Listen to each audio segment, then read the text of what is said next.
As a manager, you're dependent on your employees. When your employees work hard and achieve their objectives, you receive accolades. When they perform poorly, you're blamed. Put simply, your job performance is directly tied to theirs. How well your employees perform is, to a large extent, a function of the effort they expend. Your goal, therefore, is to motivate them to work hard and continually improve what they do. Let's take a look at why performance management is important. One way managers do this is by using performance management programs. Performance management involves two related activities: evaluating the performance of your employees against the standards set for them, and helping them develop action plans to improve their performance. Part of a good performance management program is being able, as a manager, to answer questions such as these: how can I best measure performance? What's the best way to give my employees developmental feedback? How should I communicate to employees? And how should I manage poor performance? When you understand performance management, you should be in a better position to design and implement a performance management system that motivates your employees to display the necessary attitudes and behaviors at work that will help your company achieve competitive advantage. The first purpose is administrative in nature because it directly affects a firm's administrative decisions regarding its workforce. Firms use performance evaluations to make decisions regarding their employees' salary adjustments, merit raises, and incentive rewards. For example, how do you know how much a raise to give to an employee? For many companies, this decision is based on the performance evaluation itself. Managers must make decisions regarding the promotions, demotions, transfers, and terminations of individuals. On what basis are these decisions made? Understanding your employees' current performance, as well as their potential to perform, will help you make decisions about the movement of employees within or out of your organization. Managers also use performance evaluation data for disciplinary purposes, that is, to reinforce the attitudes and behaviors employees should display on a daily basis. The second purpose of performance management is developmental in nature, using performance evaluation information to help employees improve their performance in order to add more value to the organization. Thus, performance evaluations serve a vital role in terms of identifying employees' training needs. As an example, even if employees are not performing at a satisfactory level, a developmental emphasis strives to find out where there are areas in which the employee is able to improve their performance and then identify a course of action to help employees meet their potential. A developmental approach may also involve disciplinary actions to signal to employees that current actions or behavior may not be acceptable. A developmental approach can also be part of succession planning or just employee career development in general. When you understand how to use performance evaluations for different administrative and developmental purposes, you can start to think about how to better manage the performance of all of your employees. If you focus on a single overall evaluation, you're relying on a global performance measure, a single score to reflect overall performance. If you choose to separate different parts of performance, you're identifying performance dimensions. Performance dimensions relate to the specific tasks and activities for which employees are responsible. Although an individual's performance can be evaluated using a global performance measure, the jobs people perform generally consist of multiple performance dimensions. A job's performance dimensions should reflect the reasons it exists in the first place. As a manager, you need to understand what performance dimensions are important for a job. That is, what are the tasks, duties, and responsibilities that define the essence of the job. Effective performance evaluation systems use performance measures that are valid, have clear standards, and are specific. Let's look more closely at each of these criteria. Performance measures must be reliable and valid. Reliability refers to how well a measure yields consistent results over time and across raters. Validity is the extent to which you're measuring what you want to measure and how well it's done. Essentially, validity means that your performance measures reflect the actual performance of your employees. Sometimes, however, performance evaluations go awry because the measures used are deficient or contaminated. A performance measure is said to be deficient when important aspects of an individual performance are not measured. A performance measure is said to be contaminated when it captures information that's irrelevant to an individual's job performance. One key consideration in developing performance measures is clarifying the level of expected performance or performance standards. Managers can use a number of standards. Standards must be clear and reflect the entire performance system. An evaluation will not be of much use if the typical employee receives the highest possible rating because average performers and outstanding performers would receive the same ratings. At the same time, however, the standards can't be so high that they're unattainable. If employees do not feel they can reasonably reach the standards set for them, their motivation to do so will likely diminish. Performance evaluations are most effective when the standards are associated with high levels of specificity. Whereas validity focuses on the extent to which performance standards reflect the actual tasks, duties, and responsibilities employees are responsible for in their jobs, specificity refers to the clarity of these performance standards. Greater specificity affords firms two benefits. First, it makes a standard clear, and managers are likely to be more consistent when they evaluate employees on that standard. This helps improve the reliability of performance management. Moreover, greater specificity means that a wider array of job tasks are likely to be evaluated rather than focusing on some global assessments. As a result, companies are likely to have a better idea about how different employees are performing different aspects of their jobs. Second, greater levels of specificity help employees understand how different aspects of their job should be performed. These methods vary in several important ways. First, some methods focus on measuring performance outcomes like quantity, speed, and sales, whereas others focus on employee traits or behaviors. Traits refer to employees' attributes, such as their knowledge, courtesy, or some additional measure. In contrast, methods that focus on behaviors strive to capture the extent to which employees display the desired behaviors related to doing their jobs. The various methods also differ in terms of their usefulness for meeting the administrative or developmental purposes of a firm's performance management system.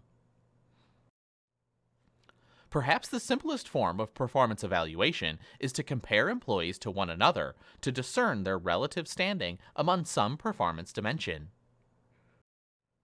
In a simple ranking approach, managers rank order employees from best to worst along some performance dimension by virtue of their overall performance. For example, a manager might rank order employees based on their sales volumes for a specific month.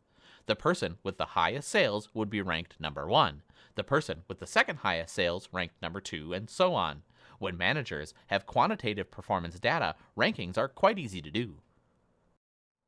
A variation of the ranking approach is the paired comparisons method, whereby each employee in a business unit is compared to every other employee in that unit. The rater then assigns a point value to the better individual in the pair being compared. After all individuals are compared to one another and the points are added up, they are then ranked from the most to the least. Another form of individual comparison is the forced distribution approach, whereby managers are forced to distribute employees into one of several predetermined categories.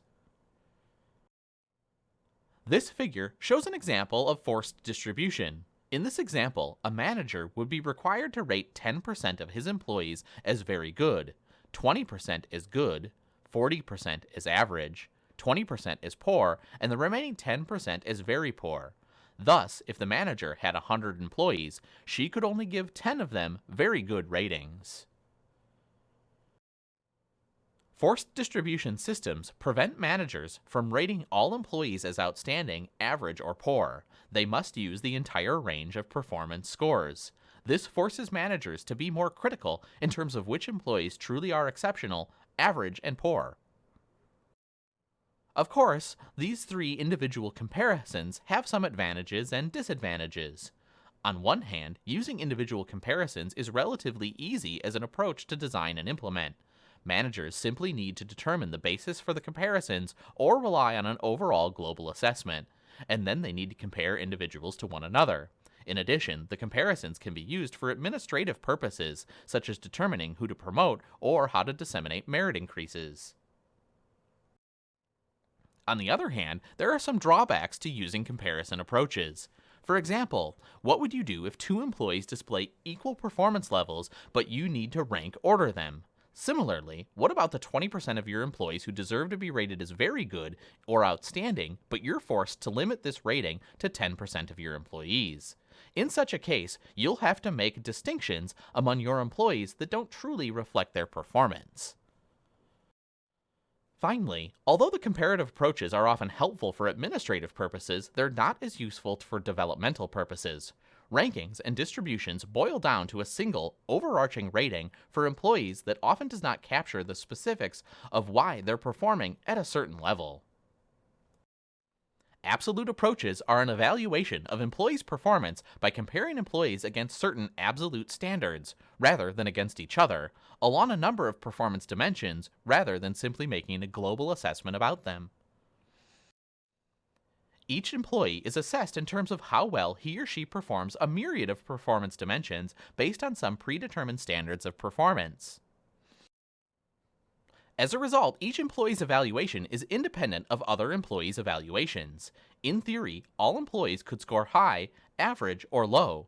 Absolute approaches are also conducive to evaluating employees in terms of their traits, attributes, as well as behaviors. We'll discuss this next in terms of two different approaches.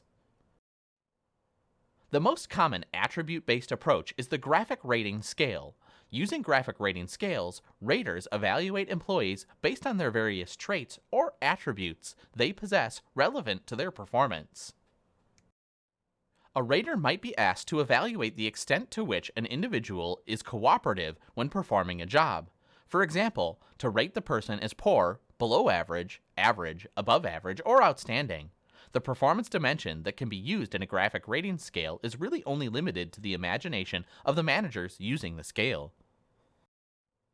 Attribute-based approaches overcome some of the limitation of comparison approaches because they rely on a variety of performance dimensions to evaluate employees along a range of performance standards.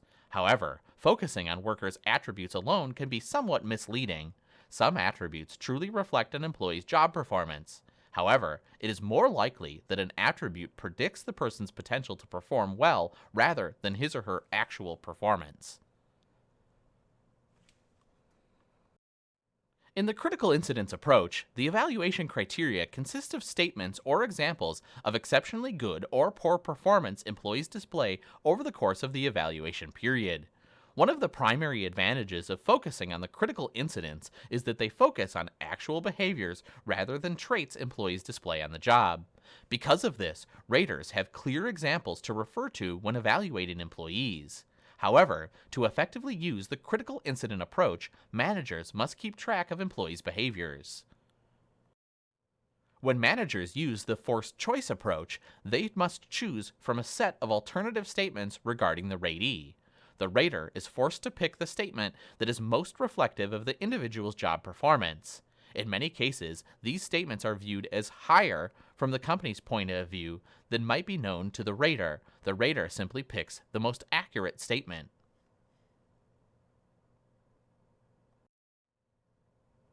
One approach that integrates some of the advantages of the graphic rating scales and the critical incidence approach is the use of the behaviorally anchored rating scale, or BARS. Similar to the graphic rating scales, BARS require raters to evaluate individuals along a number of performance dimensions. However, a BARS goes beyond a graphic rating scale by anchoring each of the rating standards with a particular type of behavior that warrants a particular rating. So instead of simply choosing from below average and above average ratings, the rater associates each rating score with a specific example of an actual behavior that typifies the below average, average, or above average rating. One of the major advantages of the BARS approach is that it gives raters a frame of reference for evaluating each dimension of an employee's performance. Thus, the consistency of performance ratings across different raters should improve. The main disadvantage of the approach is that it takes more time and effort to develop behavioral anchors for the BARS system. Although information for BARS can be collected from a variety of sources, including the ratee, doing all the information collecting, as well as writing and scaling critical incidents for each dimension of all of a firm's jobs can be too time-consuming for managers and organizations. The measures are not necessarily tied to the job analysis, but rather the outcomes employees achieve. The two primary results-based methods are the direct measures approach and management by objectives.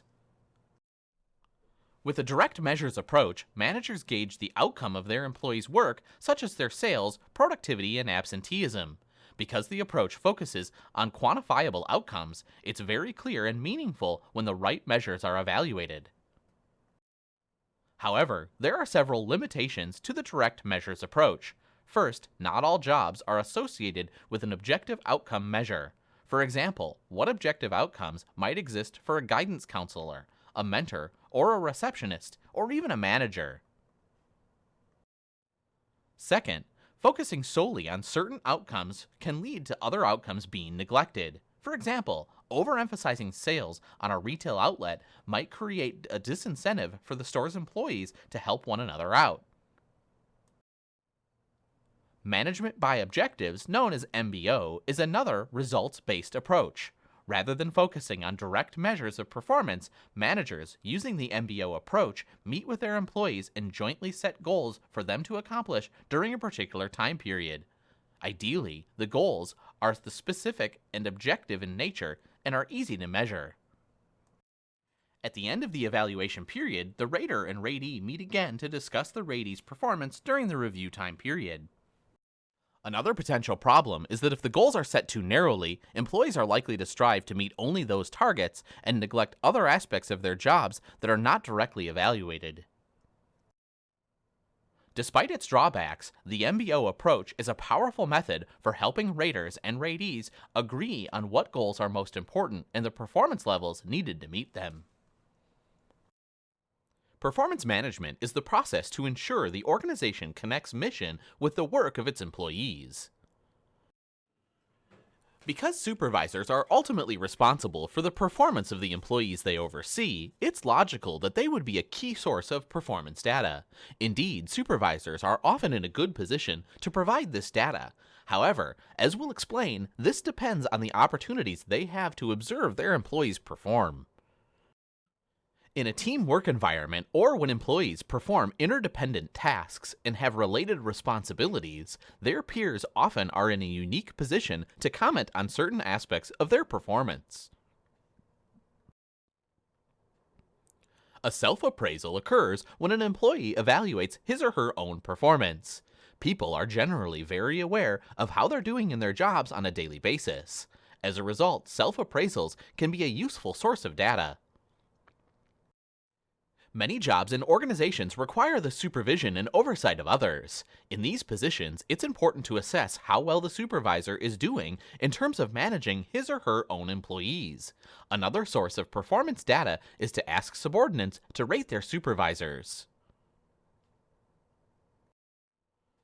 Employees' customers are a good source of performance data.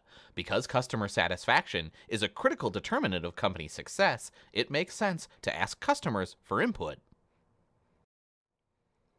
As you've learned, there are many different sources of performance data, each with advantages and disadvantages.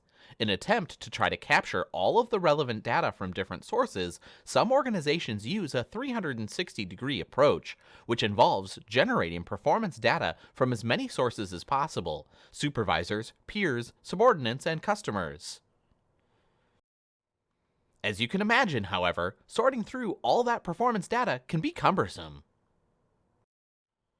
Bias is a disproportionate weight in favor or against one thing, person, or group compared with another, usually in a way considered to be unfair. A manager commits the halo error when his overall positive view of an employee's performance biases the rating he gives the person on individual criteria that make up his or her performance. In contrast, a manager commits the horn error when his overall negative view of an employee biases his ratings such that the individual receives lower ratings on specific performance dimensions than he or she really merits. The contrast effect occurs when a manager artificially inflates or deflates an employee's rating after comparing the person to another individual. The primacy error reflects situations in which a rater's earlier impressions of an individual's bias his or her evaluations of the person. In contrast, a recency error reflects situations in which a rater narrowly focuses on an employee's performance that occurs near the time of the evaluation. Similar to me errors occur when managers more highly rate employees who resemble them in some way. Some raters may also commit restriction of range or distribution errors. Raters often must evaluate individual performance along some scale. For example, raters may be asked to assess the extent to which individual employees are poor, average, or outstanding. Sometimes raters have a tendency to commit leniency, strictness, or central tendency errors. Raters commit the leniency error when they constantly rate employees on a higher end of the scale, that is, rating everyone on a 4 or 5 of a 5-point scale.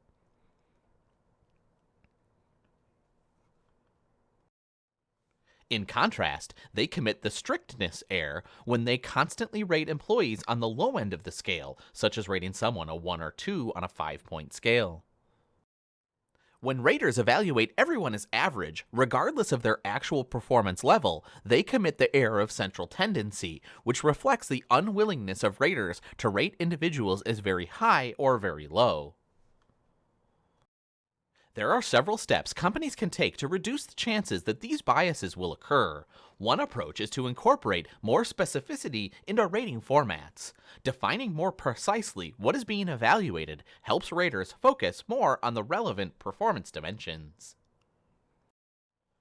In addition to deciding when to formally appraise your employees, as a manager, you need to consider several factors when conducting appraisal meetings with them. From an administrative perspective, performance evaluations help managers make decisions regarding employees' salary adjustments, merit raises, and other incentive rewards. Managers also use performance evaluation information to help their employees develop and improve their performance. The problem is it's not likely that your employees will want to talk with you about how they can improve their performance when they simultaneously want to lobby you for a raise during a performance appraisal. As a result, some organizations schedule 2 separate feedback meetings at different points in time, one to help employees improve their performance, and a second to make administrative decisions based on their performance. A second major consideration for a feedback meeting is to separate the behaviors or outcomes of an employee's performance from the employee him or herself. Jobs generally consist of multiple performance dimensions. In most cases, employees' performance on their respective job dimensions will vary. It's quite likely that they will excel at some dimensions and have room for improvement in others. During an appraisal meeting, it's important to discuss the full spectrum of these dimensions. Even if an employee's overall performance rating is not satisfactory, you don't want to diminish the positive contributions the person has provided. In fact, you want to encourage the person to continue to excel in those areas while improving those in the dimensions that aren't at a satisfactory level. When employees are active, rather than passive participants in the appraisal process, they're likely to view the process as more fair and useful. It's particularly helpful to ask employees to reflect on how well they performed different aspects of their job, as well as what factors may have helped or constrained their job performance. By doing so, you're signaling to an employee that your agenda is not simply to judge him, but to help him improve. And by engaging him and considering his thoughts and concerns, you're taking positive steps towards creating an open dialogue regarding the person's development. This is a critical component for the last step of the performance management process, developing an action plan. Doing so, however, requires a clear understanding of the nature of the performance deficiency, the development of a plan to address the performance problems, and, when necessary, effective discipline of employees. Punishing employees for performing poorly when they want to perform well and are working as hard as they can yet fail to deliver is not likely to be an effective way to help improve their performance. Performance problems can stem from factors related to an employee's work environment. There may also be something related to the design of employees' jobs, the technology they use, or the support or performance of their coworkers that prevents them from achieving excellent performance levels. Sometimes, however, the root of the problem does indeed stem from the amount of effort the employee is extending. Dealing with a lack of effort or motivation requires a different approach than dealing with skill deficiencies or the work environment as the source of poor performance. When this is the case, the person's manager can respond in a variety of ways. Alternatively, as a manager, you may want to work jointly with each employee to develop a plan of action to help improve his or her performance. With a clear understanding of where performance deficiencies exist, and a discussion with your employee about the potential causes of those performance deficiencies, you're in a position to jointly develop an action plan to help improve their performance. The first step is to examine ways to remove barriers to the employee's success, obstacles that make it difficult for employees to be successful in their jobs. If the performance evaluation and appraisal meeting identify competencies as the leading cause of poor performance, for example, then training and development activities may be a viable solution. Coaching and mentoring are two training tactics that are particularly useful in helping employees improve their performance.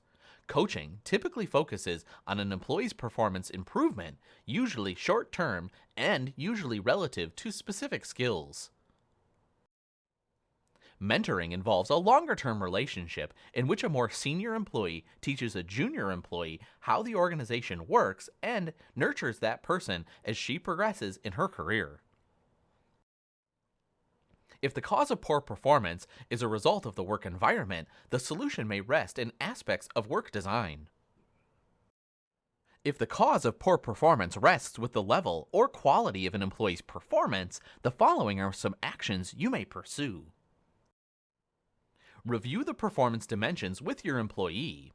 Are your employees clear about what they are expected to do to be successful? Sometimes employee performance is not a function of competencies, the work environment, or even motivation, but a lack of clarity on what's expected. Review the standards of performance with your employees. Sometimes employees understand what's expected of them, but they do not have a firm grasp on what it means to be successful at each task. Your employees should be clear on the types of performance that are considered poor, average, and good for each performance dimension. Ensure that performance measures are accurate. The performance evaluation may be contaminated, deficient, or inaccurate. In such a case, you might discuss with an employee ways that you could more accurately evaluate his or her performance on the job. Evaluate potential role concerns. Employees may have conflicting pressures from their supervisors, coworkers, and colleagues that prevent them from efficiently and effectively performing all of their tasks. If this is the case, it might be useful to consider how to provide additional support to help balance those roles, or to consider how the job might be redesigned to allow employees to succeed in their job. The second component of an action plan is to reach agreement on performance targets and timelines for achieving improved performance. As a manager, you want to be supportive of the development of your employees, and if the steps you have taken are successful, the result will be a happier and more productive workforce. At the same time, however, it's important to recognize that employees must perform at an acceptable level, and failure to reach that level of performance over a reasonable period of time may indicate that an employee is not a good fit. In such situations, in which the tactics we've discussed here fail, managers may resort to discipline. Progressive discipline refers to a process by which an employee with disciplinary problems progresses through a series of disciplinary stages until the problem is corrected. There are typically 4 steps to this process. Step 1. The verbal warning. The employee and manager verbally agree as to how the employee must improve. Step 2. The written reprimand. The manager and employee hold a formal follow-up meeting and outline a new action plan. Written documentation is kept. Step 3. Suspension. The employee is given a final warning of termination. And Step 4. Termination, where the termination itself occurs. In the first step, the employee receives a verbal warning stating that his or her behavior or performance is not acceptable. The second stage involves writing up a reprimand, giving it to the employee, and documenting it in his or her personnel file. If the problem remains, the third stage of progressive discipline is a suspension. Finally, if the problem continues, the final stage is termination. Of course, organizations bypass these stages if the problem is gross misconduct at work. Stealing, fighting, drug use, violence, and the like often result in immediate termination rather than progressive discipline being administered. The primary advantages of progressive discipline are that they clearly inform employees that there's a problem and provides them with the opportunity to improve their performance. If a problem is corrected, there's no need to take further disciplinary steps. One criticism of progressive discipline is that it puts the priority on punishment rather than corrective action. Therefore, some organizations instead use positive discipline. With positive discipline, the disciplinary process is not punitive. Rather, it focuses on constructive feedback and encourages employees to take responsibility for trying to improve their behaviors or performance at work. The key to positive discipline is to help employees identify their problems early on and address the causes of problematic behavior. Like progressive discipline, positive discipline consists of 4 steps. Step 1. The verbal warning. The employee and manager verbally agree as to how the employee must improve. Step 2. The written reprimand. The manager and employee hold a follow-up meeting and outline a new action plan. Written documentation is kept. Step 3 is the suspension. The employee is given a final warning of termination, and that leads to Step 4, which is termination, where the termination itself occurs. The first step involves getting the employee and his or her manager to verbally agree as to how to improve the problem. The second step involves another meeting to explore why the problem was not corrected and to arrive at a new action plan. At this stage, there is written documentation of the meeting and a plan to address the problem. The third step involves final termination warning. If the problem is not rectified, in the final step, termination occurs. The steps appear to be similar for both progressive and positive disciplinary procedures. However, positive discipline utilizes counseling. Essentially, it uses problem solving instead of punishment. The advantages of positive discipline are that the meetings are more constructive for employees, and employees feel that they're being treated with respect. The disadvantage, however, is that it requires more time and effort by managers to administer the process. Moreover, not every manager is adept at functioning in a counseling role. A few caveats are worth noting regarding discipline. First, employees must carefully understand the rules, regulations, and procedures for any discipline to be effective. This may be addressed by simply having a performance appraisal with an employee to discuss the situation. Doing so may avoid unnecessary discipline by helping to effectively manage performance expectations. Second, the discipline should happen swiftly. Why? When employees aren't disciplined immediately for a problem, they often don't know the problem exists, and it may be unreasonable to expect them to correct it.